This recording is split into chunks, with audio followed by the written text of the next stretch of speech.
Everyone, welcome back to AA online solution. मैं हूं अशफाक। तो आज इस वीडियो में करने वाले हैं साइंस का बहुत ही लाजवाब बायोलॉजी का क्वेश्चन, ठीक है ना।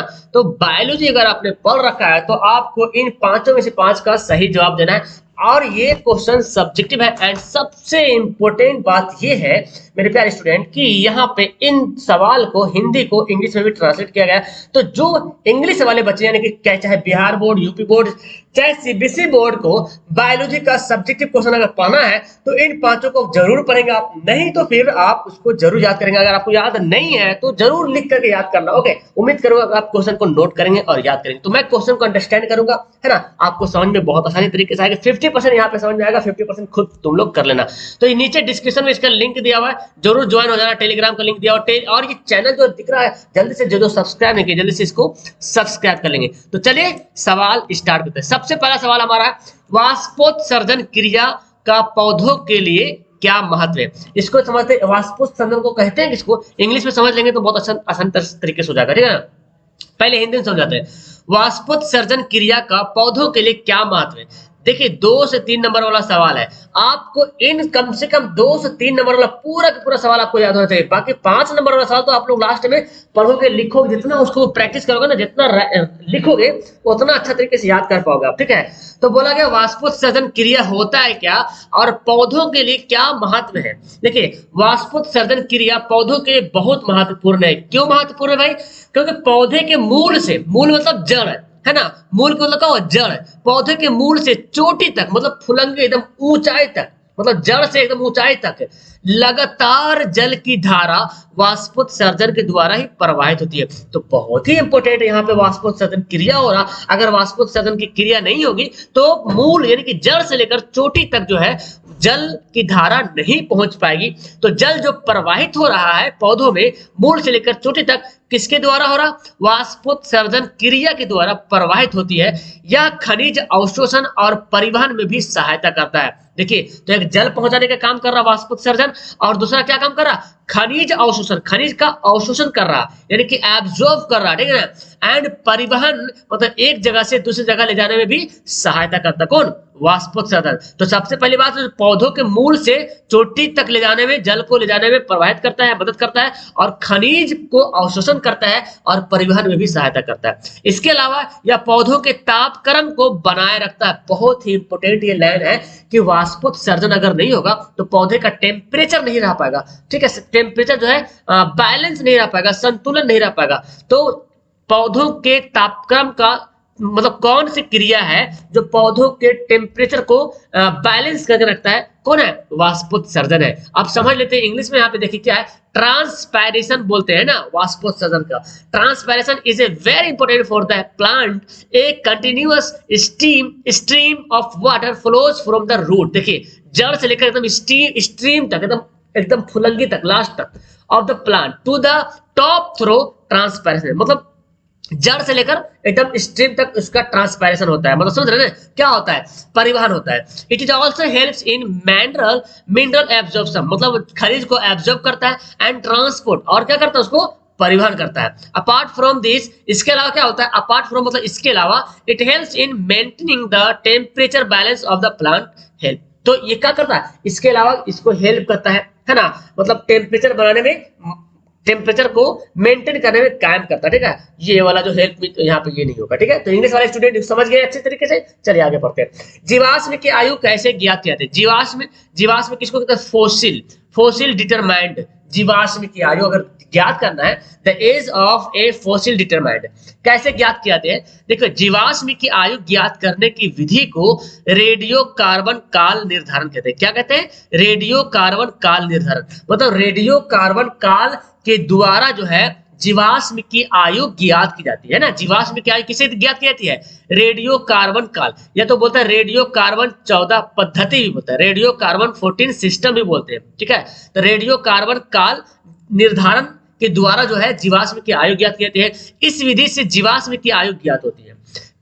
तो ज्ञात होने के बाद पता चलता है कि कौन सा जीवाश्म सबसे पुराना है और कौन कितने वर्ष का है। यानी कि रेडियो कार्बन काल के द्वारा जो है किसी भी जीवाश्म की आयु ज्ञात की जाती है और उससे पता चलता है कि जीवाश्म कितना पुराना है और कितना साल का है। ठीक है ना, कितना नया है। देखिए, the method of determining the age of a fossil is called radio carbon dating. देखिए बोलते हैं ना, रेडियो इंग्लिश में बोला गया रेडियो कार्बन डेटिंग।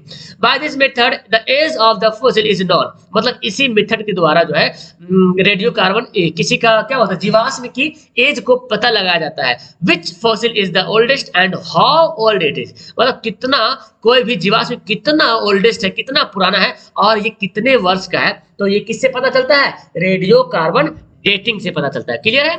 आगे सवाल है, रक्त क्या है, इसके संगठन का वर्णन कार्य के साथ करें। यानी कि रक्त पहले है क्या, और बोला गया इसके संगठन का वर्णन करना कार्य के साथ, मतलब कार्य के साथ इसका वर्णन करना, बताना है कि रक्त है क्या और उसका काम क्या है। देखिए, रक्त एक तरल संयोजी उत्तक है। क्या है, रक्त एक तरल, मतलब समझ रहे, तरल समझ रहे हैं, मतलब द्रव टाइप का, मतलब बहने वाला है ना, गाढ़ा नहीं, तरल संयोजी उत्तक है, तरल मतलब बहने वाला।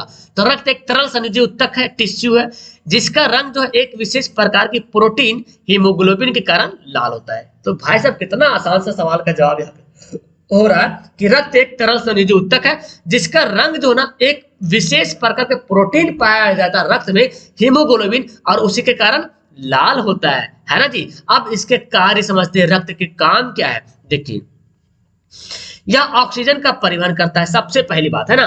अब देखो काम, सवाल क्या बोला जा रहा, सवाल ये बोला जा रहा कि पहले तो आप क्या करो सवाल बोलता है कि एक इसके संगठन करना है और संगठन के वर्णन करते करते इसका कार्य भी बताना है। देखिए, यह ऑक्सीजन का परिवहन करता है, परिवहन क्या क्या क्या कौन, O2, O2 मतलब ऑक्सीजन का परिवहन क्या, रक्त, जिसके फलस्वरूप, जिसके परिणाम स्वरूप, जिसके रिजल्ट में क्या होता है, शरीर की सभी कोशिकाओं में श्वसन क्रिया हेतु ऑक्सीजन मिलती है। यानी कि जो हमारे बॉडी में जो कोशिका है उनको श्वसन करने के लिए क्या चाहिए, ऑक्सीजन चाहिए, है ना।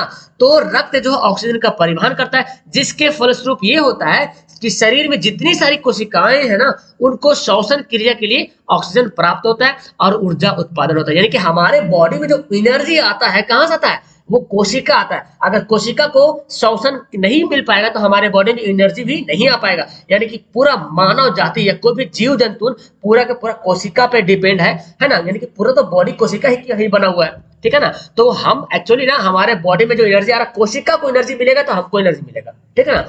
दूसरा काम है, यह श्वसन के समय बनने वाली कार्बन डाइऑक्साइड गैस को वापस फेफड़ों तक ले जाता है। रक्त का दो काम हो गया, एक तो O2 को ले जाएगा वापस, कहां तक ले जाएगा, पूरे बॉडी में, कोशिका तक ले जाएगा। अब उसके बाद जो श्वसन होता है, उसमें क्षेपी अभिक्रिया होता है ना, उसके बाद क्या होता है ना, कार्बन डाइऑक्साइड गैस बनता है। अब इसको जो रक्त फिर धोता है और बेचारा ढो ढो करके कहां ले चला जाता है, फेफड़ों तक, लंग्स तक लेकर आता है, जिसके कारण शरीर को उसकी मुक्ति मिलती है। यानी कि जो कार्बन डाइऑक्साइड गैस जो है ना, वो शरीर में ज्यादा देर तक रहेगा तो शरीर को मुक्ति नहीं मिलेगा, परेशानी हो जाएंगे आप, मतलब समझ रहे हैं, मतलब आप मतलब दिक्कत होगा आपको जीवित रहने में। तो कार्बन डाइऑक्साइड गैस को जल्दी से रक्त क्या करता है, फेफड़ा तक पहुंचाता है, और फेफड़ा जो है हमारे नाक के द्वारा, मुंह के द्वारा बाहर निकाल देता है, ठीक है ना। तो ये है रक्त का दो काम, ऑक्सीजन का परिवहन करना और कार्बन डाइऑक्साइड को वापस ले जाना, ठीक है ना। चलिए इसका इंग्लिश में देखिए, व्हाट इज ब्लड। तो देखिए, blood is a liquid connective tissue, है ना। क्या है, कनेक्टिव टिश्यू है, मतलब उत्तक है, तरल संयोजी उत्तक है। Whose colour is red due to a special type of protein haemoglobin, जिसका कलर जो है लाल होता है, एक स्पेशल प्रोटीन है हीमोग्लोबिन के कारण।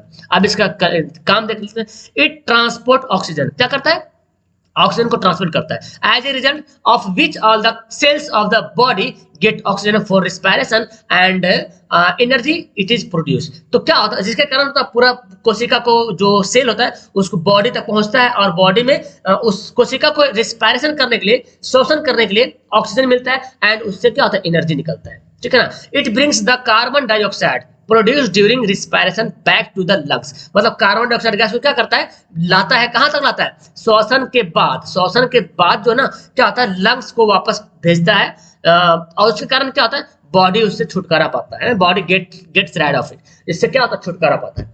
समझ में आ गया। अब चौथा सवाल है, पित्त क्या है, व्हाट इज पित्त। पित्त बोलते हैं बाइल, BILE, बाइल। पाचन में, पाचन के, मनुष्य के पाचन में इसका महत्व क्या है। तो पित्त एक क्या है पहले बताना है, और मनुष्य के जो पेट में जो पचता है भोजन, उसमें पित्त जो मदद करता है, क्या मदद करता है? देखिए, पित्त एक गाढ़ा हरा रंग का क्षारीय द्रव्य, क्या है? गाढ़ा है और हरा रंग का, ग्रीन टाइप का है, क्षारीय द्रव्य है। क्या है? क्षारीय द्रव्य है, जो अमाशय से, कहा अमाशय समझ रहे हैं, जो पेट जो है ना, अमाशय, अमाशय से ग्रहणी में आए अम्लीय कायम की अम्लता को नष्ट करता है और उसे क्षारीय बनाता है। यानी कि जो हम खाना खाते हैं तो जो अम्लीय माध्यम रहता है ना, उसको नष्ट करके क्या करता है? क्षारीय में बदल देता है। कौन बदलता है? ये पित्त है, यही बदलता है क्षारीय में। ताकि, क्यों बदलता है? ताकि जो अग्नाशयी जो रक्त है, यानी कि जो अग्नाशय से, जो पैंक्रियाज से जो रस निकल रहा है, उसके एंजाइम उस पर क्रिया कर सके। मतलब कि अग्नाशय रस क्रिया करेगा अम्लीय के साथ कि क्षारीय के साथ? तो क्षारीय के साथ करेगा। इसीलिए जो अम्लीय पहले से था, वो पित्त जो है क्या कर दिया? क्षार बना दिया। उसके बाद अग्नाशयी रस आएगा तो पूरा क्रिया करेगा। अगर अम्ल रहेगा तो क्रिया नहीं करेगा, क्षार रहेगा तभी क्रिया करेगा। पित्त के लवणों की सहायता से भोजन के वसा का विखंडन होता है। पित्त में जो लवण होता है ना, पित्त के जो लवण है, उसके मदद से, उसकी सहायता से भोजन में जो वसा खा रहा ना, उसका विखंडन होता, टूटता है और पायसीकरण होता है, ताकि वसा को तोड़ने वाले एंजाइम उस पर आसानी से क्रिया कर सके। यानी कि वसा पर जो क्रिया, वसा को तोड़ने वाले जो एंजाइम है ना, वो आराम से क्रिया कर सके, तो पहले वसा को तोड़ना पड़ता है। तोड़ता कौन है? पित्त के लवण तोड़ता है। इस प्रकार पित्त पाचन में महत्वपूर्ण भूमिका निभाती है। अब इंग्लिश वाला देख ले, bile is a thick and green colour, मतलब गाढ़ा एंड ग्रीन कलर्ड अल्कलीन, देखिए क्षारीय liquid which destroy the acidity of the acidic chyme, है ना, कमिंग फ्रॉम द स्टोमक और to the duodenum, duodenum, and make it alkaline to so that the enzymes of the pancreatic juice can act on it. Emulsification है ना, takes place so that enzymes that break down fat can act easily on it. Thus bile is important in digestion. तो समझ गया अच्छी तरीके से, मैंने हिंदी में समझा दिया आपको। अब अगला सवाल, लास्ट सवाल है, अनुवांशिकता क्या है? अनुवांशिकता क्या मतलब समझ रहे हैं? हेरिडिटी बोलते हैं, हेरिडिटी। अनुवांशिकता और विभिन्नता में क्या डिफरेंस है, क्या अंतर है? ठीक है ना। अब देखते हैं अनुवांशिकता क्या होता है। एक पीढ़ी से दूसरी पीढ़ी में जीवों में मूल लक्षणों का संचरण। एक पीढ़ी मतलब क्या हुआ? एक पीढ़ी है, एक आदमी है और उस आदमी से दूसरे आदमी में, ठीक है, जैसे बाप से माँ में, है ना, और बाप माँ है, उससे मिलकर एक नया संतान पैदा हुआ तो दूसरा पीढ़ी कहा जाएगा। जैसे माँ बाप, ये एक पीढ़ी हो गया, ठीक है ना। उसके जो औलाद होंगे ना, वो दूसरा पीढ़ी होंगे, उसके जो औलाद होंगे उसके तीसरा पीढ़ी होंगे, ठीक है ना।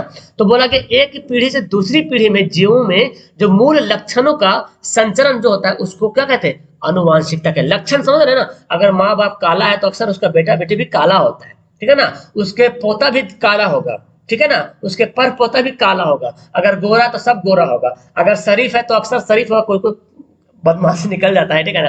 तो क्या होता है? लक्षण का अनुवांशिकता होता है, लक्षण का संचरण होता है, मतलब जाता है, संचरण मतलब चला जाना एक से दूसरे में, उसको क्या बोलेंगे? अनुवांशिकता बोलेंगे।